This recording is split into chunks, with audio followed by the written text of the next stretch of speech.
Kolkata police ও railway group D math practice সেটের আজকের 14 নম্বর সেট। তোমাদেরকে জাস্ট একটা রিকোয়েস্ট করব যে শুধুমাত্র এই ভিডিওগুলো দেখবে, ম্যাথগুলো খাতায় নোট করবে, তা করলে কিন্তু হবে না। একটা প্র্যাকটিস সেট নিতে হবে বা কোনো ম্যাগাজিন থেকে ম্যাথের কোশ্চেন নিতে হবে, সেখানগুলো প্র্যাকটিস করতে হবে নিজে পারছো কিনা, সেইটা হচ্ছে গিয়ে আসল কথা। এবং না পারলে সঙ্গে সঙ্গে ডেসক্রিপশনে টেলিগ্রামে লিংক দেওয়া আছে, সেখানে তোমরা কোশ্চেন পাঠিয়ে দেবে, আমি সলভ করে দেবো। তো তবেই কিন্তু প্র্যাকটিসটা একটা রিদেমে থাকবে। কোনো রকম ভাবে যদি ডাউন হয়ে যায় তাহলে কিন্তু তোমাদের সেই আবার জিরো থেকে স্টার্ট করতে হবে। সেই কারণে শুধুমাত্র ভিডিও দেখে গেলে কিন্তু অঙ্ক শেখা যায় না, যতক্ষণ না তুমি করছো, নিজে নিজে অঙ্কটা পারছো। ক্লিয়ার? তো চলো চলে আজকের 14 নম্বর সেটের ফার্স্ট কোশ্চেন। দুইটি সংখ্যা তৃতীয় একটি সংখ্যার চেয়ে যথাক্রমে 4% ও 16% কম। ঠিক আছে? তার মানে এই জিনিসটা কিরকম টাইপের বলতে চাইছে দেখো। আমি এখানে লিখবো তৃতীয় সংখ্যা, তারপরে লিখলাম আমি প্রথম, তারপরে লিখলাম আমি দ্বিতীয়। ক্লিয়ার? বলছে তৃতীয় একটি সংখ্যার চেয়ে, তাহলে তৃতীয় সংখ্যাটা যদি 100 হয়, তাহলে দুইটি সংখ্যা প্রথমটা যদি 4% কম, তাহলে প্রথমটা 4% কম বলতে, ও সরি, প্রথমটা এটা দিয়েছি, প্রথম এটা, তাহলে প্রথম এটা হলে 4% কম, তাহলে সংখ্যাটা কত? সংখ্যাটা হলো 96। তারপরে বলছে যে 16% কম, তার মানে এটা কত? দ্বিতীয়টা কত? 16% কম, 16% বলতে কত? তাহলে 84। এরপরে বলছে যে দ্বিতীয় সংখ্যাটি প্রথম সংখ্যার চেয়ে শতকরা কত কম। তাহলে তুমি এখানে দেখো, ছবিতে ভালো করেই দেখতে পাচ্ছ দ্বিতীয় সংখ্যাটা কত হলো 84, প্রথম সংখ্যাটা কত 96। তাহলে দেখো এর থেকে এ কত কম? এর থেকে এ দেখো 12 কম, হ্যাঁ কি না? ক্লিয়ার? তাহলে এই যে 12 কম, 12টা কার রেসপেক্টে কম? 96 এর রেসপেক্টে কম। সেই কারণে দেখো অঙ্কটা এরপরে বলছে যে প্রথম সংখ্যার চেয়ে হচ্ছে গিয়ে শতকরা কত কম। তাহলে হচ্ছে কম হয়ে গেল আমার 12, তাহলে কম হয়ে গেলে 12, তাহলে কমের পার্সেন্টেজ কত হবে? 12 ডিভাইডেড বাই, যেহেতু প্রথমের রেসপেক্টে বলেছে, তাহলে 96। তাহলে 12 আটে কত? 96, একের 8, একের 8 বলতে না 12.5%। ক্লিয়ার? অপশন নাম্বার সি হয়ে যাবে সঠিক অ্যান্সার। নেক্সট কোশ্চেন কি বলছে? 12 জন লোক একটি কাজ এক্স দিনে করতে পারে, আরো 8 জন ওই কাজে যুক্ত হলে 60 দিনে কাজটি সম্পূর্ণ হয়। দেখো এই জিনিসগুলো অঙ্কগুলো কিন্তু দিয়ে দেয়। তাহলে 12 জন লোক ইন্টু কত? এক্স দিনে করে, তার মানে এটা কি? m1d1 ইজিক্যাল টু m2d2, এইটা হচ্ছে পড়বে। তাহলে m1 আর d1 তো হয়ে গেল, m2 টা কি হবে? m2 টা তাহলে কি হবে? 12 প্লাস দেখো 8 জন, কারণ এখানে 8 জন যুক্ত হয়েছে। এবার কি বলেছে? d1 টা কত? d1 দেখো এরা যুক্ত হওয়ার পরে 60 দিনে কমপ্লিট করছে, তাহলে 60 দিনে কমপ্লিট হয়ে গেল, ব্যাস। তার মানে হয়ে গেল 12x ইজিক্যাল টু 12 আটে কত? 20 ইন্টু 60। এরপরে তাহলে হয়ে যাচ্ছে 12 কাটাকুটি করলে 12 5 60, 20 5 কত? 100। ব্যাস হয়ে গেল, এক্স এর ভ্যালু তাহলে 100 দিনে কমপ্লিট করবে। এ ও বি একটি কাজ যথাক্রমে 40 ও 60 দিনে করতে পারে। তারা কিছুদিন একসাথে কাজ করার পর বি কাজটি ছেড়ে দেয়, বাকি কাজটি এ করে। তাহলে আমরা এইভাবে লিখবো, এ কত দিনে করছে? 40 দিনে, বি করছে 60 দিনে। এদের এলসিএম কত? এলসিএম হয়ে গেল 120 দিন। 120 দিন বলতে এ তাহলে একদিনে করছে, এফিসিয়েন্সি কত? একদিনে 3টে কাজ। বির এফিসিয়েন্সি কটা? তাহলে 2টো কাজ। ক্লিয়ার? তারপরে আমরা তাহলে এটা লিখতে পারি এ প্লাস বি, তাহলে একদিনে, একদিনে কটা কাজ করছে? 3 আর 2 কত না 5টা কাজ। ক্লিয়ার? ব্যাস এই পর্যন্ত ক্লিয়ার। এবার বলছে একসাথে তারা কাজ শুরু করেছে, শুরু করার পর বি কাজটি ছেড়ে দিল, তাহলে কিছুদিন করার পরে বি কাজটি ছেড়ে দিল, বাকি কাজটি এর করতে 10 দিন সময় লাগলো। এইটার মানেটা হচ্ছে কি ভেরি ইম্পর্টেন্ট, যে বাকি কাজটি করতে এর 10 দিন সময় লাগলো, মানে হচ্ছে কি শেষের 10 দিন, বি তো আগে ছেড়ে চলে গেছে, তাহলে শেষের 10 দিন কে করেছে? শেষের 10 দিন এ করেছে। তার মানে এই শেষের 10 দিন বলতে শেষের কাজটা কত? শেষের কাজ কে করে? শেষের কাজ এ করে। তাহলে এ একদিনে কটা করছে? এ দেখো একদিনে করে 3টে কাজ। তাহলে এ যদি একদিনে 3টে করে আর এই শেষের 10 দিন করেছে, তো তাহলে শেষের কিন্তু 10 দিনে করেছে। তাহলে এ করে বলতে কি না 10 দিনে কতগুলো কাজ করে? 10 দিনে করে, একদিনে যদি 3টে করে, 10 দিনে করবে 3 10 কত? 30টা কাজ। তাহলে 30টা কাজ হয়ে গেল শেষ কাজ। শেষ কাজ কটা? 30টা এ করেছে। তাহলে প্রথমের কটা কাজ? প্রথম প্রথমের কাজ কে করে? প্রথমের কাজ a প্লাস বি করেছে, হ্যাঁ কিনা? প্রথমের কাজ, তাহলে প্রথমের কাজ কতগুলো আছে? 120 থেকে 30টা বাদ দিয়ে দেবো, কত? 90টা কাজ, হ্যাঁ কিনা? তাহলে এই 90টা কাজ কারা করেছে? না a প্লাস বি মিলে করেছে। তাহলে a প্লাস বি একদিনে কটা করছে? দেখো একদিনে করছে 5টা কাজ। তাহলে একদিনে যদি 5টা কাজ করে, আর 90টা কাজ তো প্রথমে ছিল, তাহলে 90টা কাজ করবে কাটাকুটি করলে, তাহলে হয়ে গেল 18 দিনে। ব্যাস, অপশন নাম্বার ডি হয়ে যাবে সঠিক অ্যান্সার। নেক্সট কোশ্চেন, এইরকম টাইপের কিন্তু সরল দিয়ে দেয়, এইগুলো কিন্তু একটুখানি ভালো করে কিন্তু দেখতে হবে। দেখো প্রথমে আমরা কি জানি? ভাগের কাজ। তাহলে এই দুটো আমি বারবার লিখছি, তোমরা এইভাবে দেখো। তাহলে এইটা ফার্স্ট কাজ করলাম, এইটা যে ব্র্যাকেট দিয়ে আমি বোঝাচ্ছি আর কি। তাহলে 8 ভাজিত 8 কত হয়ে গেল? 1। তারপরে দেখো গুণ হয়ে আছে, ওপরে কত? ওপরে তো যেহেতু কোনো সম্পর্ক নেই নিচের সাথে, তাহলে ওপরে তো পাতি কি হয়ে যাবে? 8 প্লাস 8 16 হয়ে গেল। এরপরে কি কাজ? প্রথমে তো ভাগের কাজ, তাহলে এই দুটো কি হবে? এই দুটো হয়ে যাবে ভাগের কাজ। 8 ভাজিত 8 হলে কত হয়ে গেল? 1। তারপরে হয়ে গেল 8, তারপরে হয়ে গেল 8। ক্লিয়ার? তারপরে দেখো 1 তো গুণ করলে দিলে পুরো 1, 1 এর কোনো ভ্যালু নেই। তারপরে হয়ে গেল 16 ডিভাইডেড বাই, এটা দেখো কি হবে? গুণের কাজটা আগে হবে, হ্যাঁ কিনা? তাহলে গুণের কাজটা হয়ে যাবে আগে। তাহলে 1 আর 8 এ 8, 8 প্লাস হয়ে যাবে 8। তার মানে ওপরেও 16, নিচেও কত? 16, 16, 16, তাহলে কত হয়ে যাচ্ছে? না 1। কেটে গেলে অপশন নাম্বার বি হয়ে যাবে সঠিক অ্যান্সার। নেক্সট কোশ্চেন, একটি স্থির জলে নৌকার গতিবেগ x কিমি পার আওয়ার এবং নদীর স্রোতের গতিবেগ y কিমি পার আওয়ার।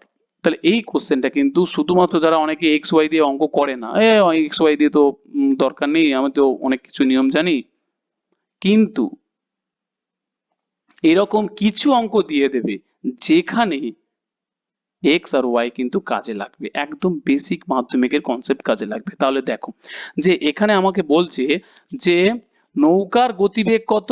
নৌকার গতিবেগ হলো এক্স। তাহলে আমার স্রোতের প্রতিকূলে গেছে, তাহলে যেতে যদি প্রতিকূলে হয় তাহলে আসতে কি হবে? অনুকূলে যাবে। তার মানে তো তাই বোঝায়, প্রতিকূলে যদি যায় অনুকূলে। তার মানে আমি বলতে পারি নৌকার কি বেগ?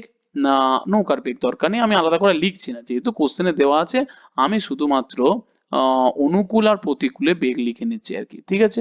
তাহলে অনুকূলে বেগ কি হবে? অনুকূলে বেগ কি হয়? আমরা জানি যে যোগ হয়, তাহলে এক্স প্লাস ওয়াই হয়ে গেল। এরপরে তাহলে বলো যে প্রতিকূলে বেগ তাহলে কত হবে? প্রতিকূলে বেগ হয়ে যাবে এক্স মাইনাস ওয়াই, হ্যাঁ কি না? ক্লিয়ার? ব্যাস হয়ে গেল। এরপরে আমরা গড় গতিবেগ কি জানি? গড় গতিবেগের সূত্র ভালো করে মনে করে দেখো। গড় গতিবেগের সূত্র ছিল 2ab a plus B.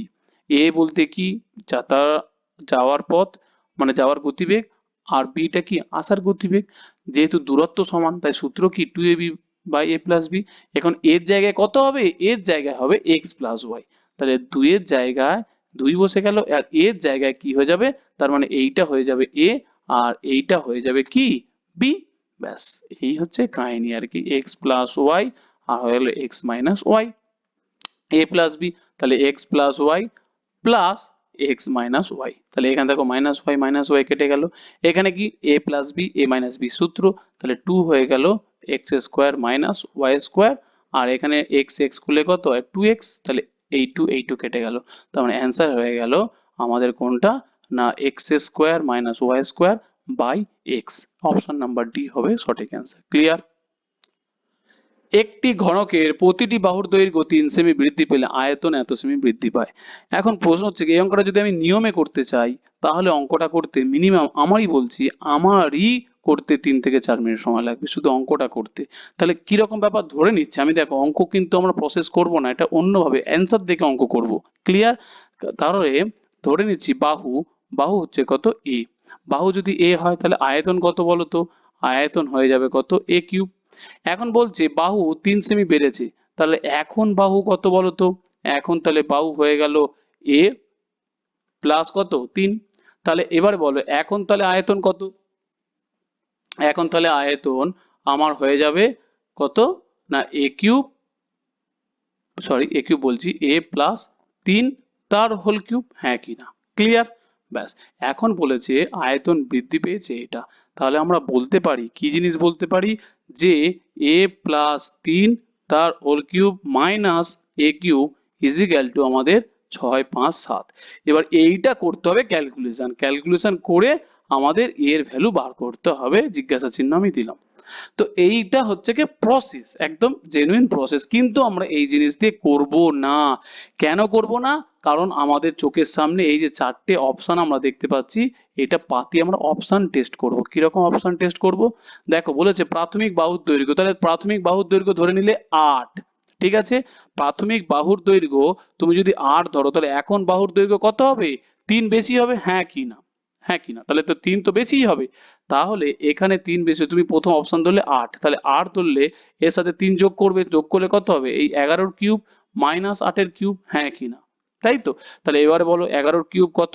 11 cube তো জানার কথা, সিম্পল জিনিস, ঠিক আছে। তার মানে 11 কিউব করলে কত হয় না 1331 মাইনাস, তাহলে এবার 8 কিউব বলো। তাহলে এই জিনিসগুলো কিন্তু তোমাকে প্র্যাকটিস করার জন্য মুখস্থ কিন্তু রাখতেই হবে, কারণ 512, ব্যাস। তার মানে বলো এবার এখান থেকে বিয়োগ দিয়ে দেবো কত, 1331 করলে কত হচ্ছে না 819, ব্যাস 819। কিন্তু আমার অপশানে কি দেওয়া আছে দেখো, 657 দেওয়া আছে, তাহলে এই অপশান আমার হবে না, মুখে মুখে ক্যালকুলেশন হয়ে যাবে। পরের অপশান কি আছে 7, তাহলে পরের অপশান 7 থাকলে 7-এর সাথে 3 যোগ করব, 3 তো বেড়েছে, তাহলে হয়ে গেল 10। এবার বলো 10 কিউব মাইনাস 7 কিউব, তাই তো 10 কিউব কত? 10 কিউব হয়ে যাচ্ছে আমার কত 1000, আর হচ্ছে কি এবার বলো 7 কিউব তাহলে কত? 7 কিউব হয়ে যাচ্ছে আমার 343, এখান থেকে বাদ দিতে দিলেও দেখো 657, তাহলে ব্যাস অপশনের সাথে দেখো মিলে গেল। তার মানে অপশন নাম্বার বি হবে সঠিক অ্যান্সার। তো এইভাবে কিন্তু মুখে মুখে ক্যালকুলেশন করে অপশন কিন্তু করা যায়, ঠিক আছে। অঙ্ক এটা করতে মিনিমাম 5 থেকে 7 মিনিট আমারই সলভ লাগবে। ক্লিয়ার? একটি লম্ববৃত্তাকার চোঙের বক্রতলের ক্ষেত্রফল এবং সমগ্রতলের ক্ষেত্রফল, তো সুতরাং আমরা একদম পাতি এতেই চলে যাব, যে কি রকম জিনিস, যে বক্রতলের ক্ষেত্রফল ডিভাইডেড বাই কি আছে সমগ্রতল, সমগ্রতলের ক্ষেত্রফল। তাহলে দেখো কি দেওয়া আছে না 5:9। বক্রতলের ক্ষেত্রফলের সূত্র কি বলতো? বক্রতলের ক্ষেত্রফলের সূত্র হলো 2πr/h, আর সমগ্রতলের ক্ষেত্রফল কত? 2πr into r+h। ক্লিয়ার? ব্যাস, এইটা তো সূত্র তো মুখস্থ রাখতে হবে, পুরো ডাইরেক্ট সূত্রের উপরে ডিপেন্ডেবল এই অঙ্কটা। 2πr কেটে গেল। এবারে করো পাতি বজ্র গুণন। বজ্র গুণন বলতে এখানে হয়ে গেল তাহলে 9h, এদিকে হয়ে গেল 5r প্লাস 5h, এখানে h টা এই পারে চলে আসলে কত হচ্ছে 4h ইজিক্যাল টু কত 5r, তাহলে h divided by r is equal to 5 divided by 4। h by r চেয়েছে, তো কি বলেছে উচ্চতা ও ব্যাসার্ধের অনুপাত চেয়েছে, তাহলে 5:4, তাহলে অপশন নাম্বার সি হয়ে যাবে সঠিক answer. Clear? Next question, 7 semi বাহু বিশিষ্ট একটি নিরেট ঘনক থেকে বৃহত্তম যে গোলকটি কেটে নেওয়া যাবে, তবে তার আয়তন কত? তাহলে এটা সিম্পল অঙ্ক, তবু একটুখানি একটু ট্রিকি আছে। কিরকম? একটি ঘনক, ঘনক বলতে কি হবে, তার চারটে বাহু, তো তার সমস্ত কি বাহুগুলো কি হবে সমান, কারণ বর্গক্ষেত্র পরপর তল জুড়ে জুড়ে ঘনক তৈরি হচ্ছে। তাহলে ঘনকের এই যে এর ভেতরে কি হবে, এর ভেতরে একটা গোলক তৈরি করা যাবে, তাই তো। এটা 2D পিকচার, কিন্তু ভেতরের 3D হিসাবে ভাবো। তাহলে এর বাহু হচ্ছে কত? বাহু হচ্ছে কি 7, তার মানে বর্গক্ষেত্রের বাহু হয়ে যাচ্ছে 7। আর এই যে বৃত্তের ব্যাসার্ধ তাহলে কি হবে, এটা তো বৃত্তের ব্যাসার্ধ, ব্যাসার্ধ দেখো তাহলে কি হয়ে যাবে, এর যে বাহুটা আছে বাহুর অর্ধেক হয়ে যাচ্ছে না, এটা কি দেখো এইটুকুনি অর্ধেক হয়ে যাচ্ছে, হ্যাঁ কি না? ক্লিয়ার? বোঝা গেল? তাহলে আমি বলতে পারি যে বাহু যদি এ হয়, তাহলে ব্যাসার্ধ কি হয়ে যাচ্ছে না ব্যাসার্ধ r ইজিক্যাল টু a/2 হয়ে যায়। তাহলে a কত? বাহুর দৈর্ঘ্য দেওয়া আছে কত, a বাহু কত দেওয়া আছে 7ই তো দেওয়া আছে, তাহলে 7/2, তাহলে r এর মান পেয়ে গেলাম না বাহুর অর্ধেক। ক্লিয়ার? ব্যাস হয়ে গেল। এরপরে কি বলতে চাইছে না, এরপরে আমাকে দেখতে বলেছে যে আয়তন কত। আয়তন কত বলতে গোলকের আয়তন বলো। তাহলে এইগুলো কিন্তু পরিমিতি মানে 90% বলা যেতে পারে পুরো সূত্রের উপর ডিপেন্ডেবল অঙ্কগুলো আর কি, মানে অ্যাটলিস্ট এই সব পরীক্ষার ক্ষেত্রে আর কি। তাহলে গোলকের আয়তনের সূত্র কি? আয়তনের সূত্র হলো 4/3 পাই আর কিউব। তাহলে 4/3 পাই বলতে 22/7 ইন্টু আর এর কি বলতে 7/2 ইন্টু 7/2 ইন্টু কত 7/2, তাহলে এখানে তাহলে 2 2 4 কেটে গেল, দুবার গেলে 11, এদিকে 7 কেটে গেল, ব্যাস। তার মানে 7 7 49, 49 11, এইটা হচ্ছে কি আমাদেরকে কি করতে হবে না গুণ করতে হবে, গুণ করে আমাদের জাস্ট একটুখানি কিছু করার নেই ক্যালকুলেশন করতে হবে, এই হচ্ছে কাহিনী, আর কিছুই নয়। কারণ 7 7 49 আর হচ্ছে কি 11 গুণ করতে হবে, তাহলে এখানে দেখো 11রও কিন্তু কনসেপ্ট আছে, মানে কনসেপ্ট বলছি মুখে মুখে গুণ করার আর কি, তাই না? তো সেই রকম ভাবে তুমি যদি করে রাখতে পারো তো খুবই ভালো। যে কোনো জিনিস শুধুমাত্র মানে যতটা শর্টে হয় সেইগুলো করে রাখবে, করে রাখলে দেখবে ক্যালকুলেশন যা সোজা হবে, আদারওয়াইজ কিচ্ছু নাই আর কি। ক্লিয়ার? এই হচ্ছে ব্যাপার। ব্যাস, এইটা ডিভাইডেড বাই 3 হয়ে যাবে। তার মানে 3 করলে কত হচ্ছে? 3 একে 3, 2, 3 সাতে 21, আর হচ্ছে 2, 3 নয়ে 27, আবার 2, 3 6, 6 6 6 করে অ্যান্সার। তাহলে হয়ে গেল 179.66। ক্লিয়ার? ব্যাস। এরপরে এই একটা অঙ্ক, তাহলে এই অঙ্কটা দেখতে পাচ্ছ। এই অঙ্কটা দেখার জন্য আমি ডেসক্রিপশনের লিংক দিয়ে দেবো। এই ভিডিওটা কিন্তু ভালো করে বোঝো, কারণ এই 75 ডিগ্রি, 300 ডিগ্রি, 204 ডিগ্রি এগুলো তো মান জানা নেই, কিন্তু একটুখানি কনসেপ্টে তবু 5 মিনিটও নয় 2 মিনিট সময় নিই। এইটা কি বলবো? এইটা হচ্ছে কোয়াড্রেন্ট, মানে প্রথম পদ। এটা হচ্ছে কি ফার্স্ট কোয়াড্রেন্ট, এটাকে হচ্ছে কি দ্বিতীয় কোয়াড্রেন্ট, এটা হচ্ছে তৃতীয় কোয়াড্রেন্ট, এটা হচ্ছে কি চতুর্থ কোয়াড্রেন্ট। ঠিক আছে? চতুর্থ কোয়াড্রেন্ট। ঠিক আছে? এখানে অল হচ্ছে গিয়ে অল পজিটিভ। ঠিক আছে? আবার রিমাইন্ডার করে দিলে একটুখানি, এখানে কে, এখানে হচ্ছে গিয়ে সাইন আর হচ্ছে গিয়ে কোসেক হচ্ছে গিয়ে কি না পজিটিভ। ক্লিয়ার? এখানে কে না, এখানে ট্যান আর কট হচ্ছে কি না পজিটিভ। আর এখানে কি, এখানে হচ্ছে গিয়ে কস আর হলো সেক হলো পজিটিভ। তার মানে এটার মানেটা হচ্ছে কি, সাইন যদি এর কসের ঘরে আসে তাহলে হয়ে যাবে মান নেগেটিভ। বোঝা গেল? কস যদি এখানে আসে তবে পজিটিভ, এটার মানেটা তাই। যে কস যদি ভাই এর ঘরে গিয়ে পড়ে তাহলে পড়লে কিন্তু কসের মান নেগেটিভ হয়ে যাবে, এটার মানেটা তাই। ক্লিয়ার? এরপরে আমরা চলে যাব কোথায় না অঙ্কটাতে। কিরকম বলেছে দেখো, এখানে আমার cos 5 ডিগ্রি আছে, তাহলে প্রথমে আমি cos 5 ডিগ্রি বসালাম, প্লাস তারপরে কি আছে cos 24 ডিগ্রি আছে, cos 24 ডিগ্রি বসিয়ে দিলাম। তারপরে হচ্ছে কি করো, তারপরে হচ্ছে cos 175 ডিগ্রি, cos 175 ডিগ্রি হচ্ছে কত, এই জিনিসটা আমাদের খেয়াল করতে হবে। দেখো তাহলে cos 175 মানে 2 ইন্টু কত ডিগ্রি, 90 ডিগ্রি মানে 180 ডিগ্রি। 180 থেকে দেখো 5 বাদ দিলে হয়ে যায় আমাদের 175 ডিগ্রি। 175টাকে এইভাবে আমরা ভাগ করলাম। ক্লিয়ার? তারপরে দেখো এই 204 ডিগ্রি, 204টাকে আমরা কিভাবে করব, 204টাকে কি করব, 2 ইন্টু 90 ডিগ্রি, 90 ডিগ্রি বলতে কত 180, তার সাথে দেখো প্লাস করে দেবো 24 ডিগ্রি, হয়ে যাচ্ছে cos। তাহলে কত সেম জিনিস, দেখো কোনো অসুবিধা নেই। 204 ডিগ্রিটাকে আমি এভাবে ভাঙলাম। তারপরে করব কত 300 ডিগ্রি, তাহলে 300 ডিগ্রিটাকে আমরা ভাঙবো কিরকম, cos 3 ইন্টু 90 ডিগ্রি প্লাস হচ্ছে গিয়ে দেখো 30 ডিগ্রি, 390 মানে 270 ডিগ্রি আর হচ্ছে 30 ডিগ্রি। ক্লিয়ার? এরপরে এরপরে যেমন আছে আমি পরপর বসাবো। তাহলে প্রথমে বসিয়ে দিলাম cos 5 ডিগ্রি প্লাস কি আছে cos 24 ডিগ্রি। এরপরে হচ্ছে গিয়ে এর কেরামতি। কেরামতি কিভাবে বলেছিলাম, এখানে কি আছে জোর আছে, জোর থাকলে cos cosই বসে যাবে, cos থাকা যাই থাক জোর আছে মানে cos বসে গেল। এরপরে দেখো আমি কোয়াড্রেন্ট দেখবো, কোয়াড্রেন্ট বলতে প্লাস বসবে না মাইনাস বসবে। দেখো এখানে কি হয় বলতো, দেখো এই কোয়াড্রেন্টে চলে যাব, যে 180 এইটা কত ডিগ্রি 90 ডিগ্রি, এইটা 180 ডিগ্রি, মাইনাস 5 ডিগ্রি মানে কোন কোয়াড্রেন্টে পড়ছে, দ্বিতীয় কোয়াড্রেন্টে। দ্বিতীয় কোয়াড্রেন্টে কার মান, সাইন আর কোসেকের মান, কিন্তু কস যদি পৌঁছে যায় কি হয়ে যায় নেগেটিভ। তার মানে এখানে কি হয়ে যাবে আলটিমেট পজিটিভ না হয়ে এটার ভ্যালু হয়ে যাবে কি না নেগেটিভ। ক্লিয়ার? তাহলে বোঝা গেল, তাহলে এখানে হয়ে যাবে আমার নেগেটিভ, তাহলে cos 5 ডিগ্রি। এরপরে বারে তুমি দেখো আবার কি আছে 2, 2টা কি জোড় সংখ্যা, জোড় সংখ্যা থাকলে কি হবে, জোড় সংখ্যা থাকলে আমি কি বলেছি না cosই বসবে। এবার দেখো 2 ইন্টু 90 ডিগ্রি মানে 180 ডিগ্রি প্লাস কত 24 ডিগ্রি, তাহলে কোয়াড্রেন্টে চলে যাব, কোয়াড্রেন্টে চলে যাব, চলে যাওয়ার পরে দেখো কত ডিগ্রি, এ দেখো 2 ইন্টু 90 180 ডিগ্রি প্লাস 24 ডিগ্রি, তাহলে প্লাস 24 ডিগ্রি, এটা হলো 180 আর 24, তাহলে কার ঘর, ট্যান আর কটের ঘর। ট্যান কটে যদি cos আসে কি হয়ে যায়, ট্যান কটের জায়গায় cos ঢুকে গেলে মাইনাস হবে। তার মানে আমি এখানেও কনফার্ম হয়ে গেলাম, এখানেও আমার ভ্যালু কি বসবে না মাইনাস বসবে। তাহলে মাইনাস আমার cos কত ডিগ্রি 24 ডিগ্রি। এরপরে একটা মজার ব্যাপার, কিরকম ব্যাপার দেখো, এখানে কি আছে 3 দিয়ে গুণ করেছি, 3 মানে কি বেজোড় সংখ্যা, বেজোড় সংখ্যা দিয়ে যখন গুণ করব তখন সাইনের কসের চিহ্ন কি হয়ে যাবে, কসের চিহ্ন হয়ে যাবে সাইন হয়ে যাবে। তাহলে সাইন চিহ্ন চেঞ্জ হয়ে যাবে, চিহ্ন চেঞ্জ হয়ে গেল কোনো ব্যাপার নয়।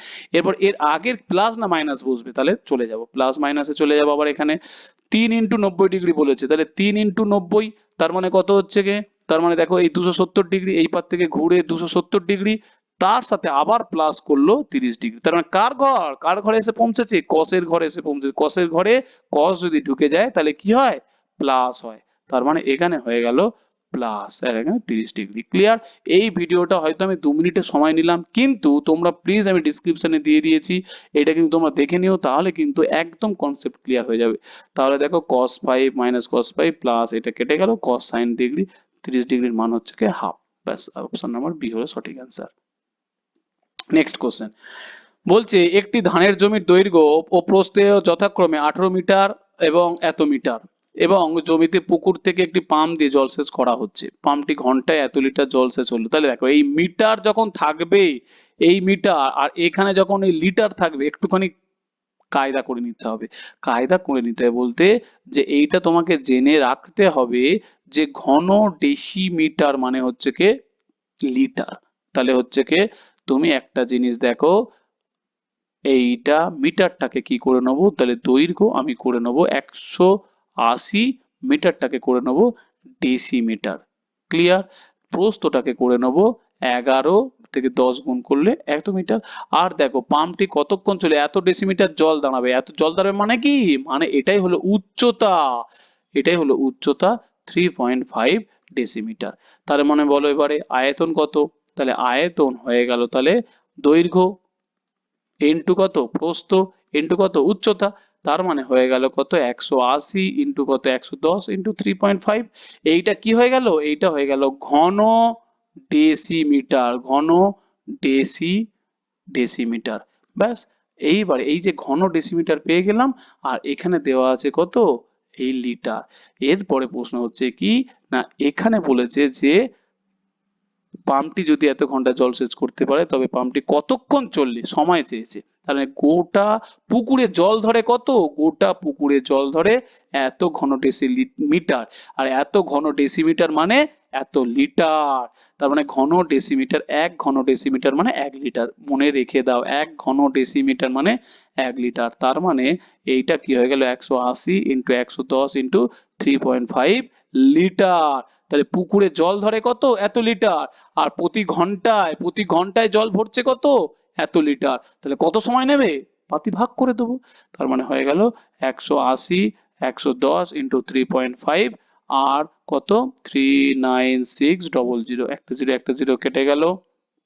তারপরে কত আসছে, 18 দিয়ে গেলে 18 দুগুণে 36, 3 18 দুগুণে 36, 11 দুয়ে কত 22, দুবার গেলে কত 3.5 মানে 1.75। এটা কি হয়ে গেল 1.75 হলো ঘন্টা হলো। তাহলে কিন্তু আমার কি চেয়েছে, এত ঘন্টা এত মিনিট, তাহলে 1.75টাকে আমাকে কি করতে হবে, 60 দিয়ে গুণ করে আমাকে মিনিটে কনভার্ট করে নেবো, তাই তো? এটা তো ঘন্টায় বেরিয়েছে। তাহলে হচ্ছে কি 6 5 কত 30, 3 7 6 কত 42, 3 কত 45, আর 6 1 6, 4 10, 10। এবার হলো একটার পর দশমিক কেটে গেল 105 মিনিট। তাহলে 105 মিনিট তার মানে হয়ে গেল না 1 ঘন্টা কত 40 মিনিট, 40 বলছি সরি 45 মিনিট। তাহলে ব্যাস অ্যান্সার হয়ে গেল 1 ঘন্টা 35 মিনিট। অপশন নাম্বার বি হবে সঠিক অ্যান্সার। ক্লিয়ার?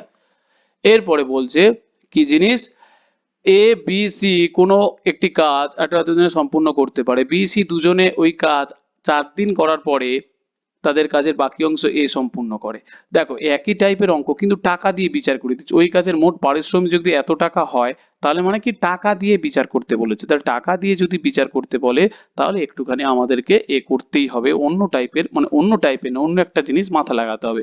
কি রকম বলেছে, যে এখানে দেখো এ কত বলছে, এ বলছে কি আমাকে 20 দিনে করে, বি কত দিনে 18 দিনে করে, সি আমার করছে 14 দিনে করছে। এদের এলসিএম অবশ্য এর কোনো কাজে লাগবে না, এর কিন্তু কোনো কাজে লাগবে না তবুও, তার মানে এদের এলসিএম করলে কত হচ্ছে 126, 126, 126। তার মানে বি এর সময় লাগছে, এর কত লাগছে আমার দেখার দরকার নেই, এরটা আমি কেটেই দিলাম, ঠিক আছে? তাহলে বি এর কত লাগছে, বি এর সময় তাহলে লাগছে আমার পার ডে কটা করে করে 7টা করে করে, আর সি এর কতগুলো কাজ করছে না 9টা করে কাজ করছে। এবার যেহেতু বলেছে বি আর সি ওই কাজ কি একত্রে 4 দিন করেছে, তার মানে আমি বলতে পারি বি প্লাস সি একদিনে কটা করছে, একদিনে করে তাহলে কত 7 আর 9 কত 7 আর 9 16টা কাজ, হ্যাঁ কি না? এবার কদিন করেছে? 4 দিন করেছে, তার মানে হবে 4 দিনে করছে কত? 16 কত? 64টা কাজ।